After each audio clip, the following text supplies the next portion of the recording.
Alis na po kami ngayon dito sa Barangay Sinipil dahil sa kaligtaan ng aming meeting de avance pagkatapos ng speech ni Mayor Alvin Wia at ng speech ko, pinatay nila ang ilaw, nagkagulo lahat ng mga tao.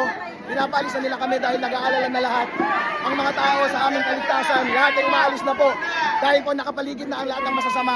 Maraming nagiinuman sa ating mga paligid.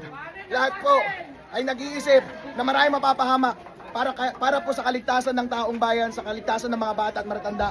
Ngayon po ay kami nang umaalis para lamang tayo ay magsimula na ulit sa ating pangungumpanya para magbigay ng mensahe na tayo ngayon ay panahon na para yakapin natin ang ating kapalaran at maligtas tayo sa mga masamang impluwensya at masamang elemento sa ating lipunan.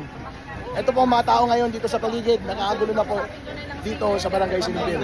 Na umihingi po ako ng paumanhin sa lahat ng mamayan ng Sinipil dahil kailangan naming tapusin ang aming meeting de avance ng napakaaga po dahil po para sa kaligtasan ng mamayan dito ng mga bata at matatanda, mga babae, mga ating kababayan dito sa barangay, sa Reyna Mercedes at Barangay Sinipil. Kailangan na naming tapusin para hindi po tayo mapahamak. Maraming salamat po.